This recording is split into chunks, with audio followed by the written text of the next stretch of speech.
You speak a lot about direct-to-fan sales, and you say that the idea that if you build it, they will come is also a fallacy, but that direct-to-fan can be very valuable if executed properly. What does it mean to execute direct-to-fan properly?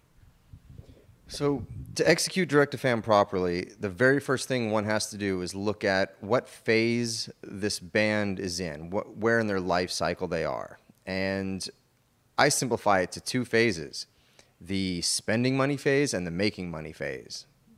Pretty simply.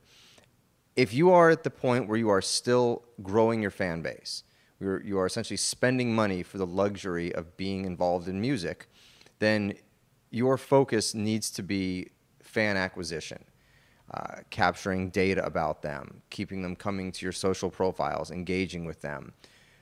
Selling to them is secondary. Now, if there are hardcore fans right off the bat that want to support you, by all means, make it possible. But when you are in this expenditure phase, it can't be your primary goal to simply monetize this fan base. When you get to the second phase, which is the elusive revenue phase, that's when these relationships you've built and the goodwill that this pool of people have towards you can then be turned into something that has a retail element to it.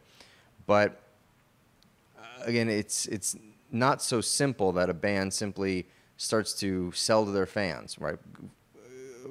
Starts using a direct-to-fan technology platform, puts up offers on their page, and expects a bunch of sales to come down. I think that a lot of people assume that if you were selling using a better shopping cart, that would create more sales. That only creates more sales if you have a lot of fans coming to you in the first place.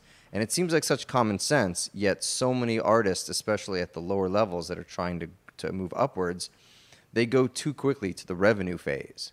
They're far too interested in how are we going to sell. And I get that. We all have to eat.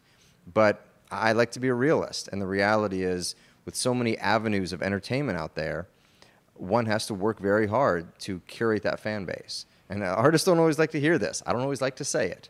But there is an element of passion one must have to tough it out to get to that revenue phase.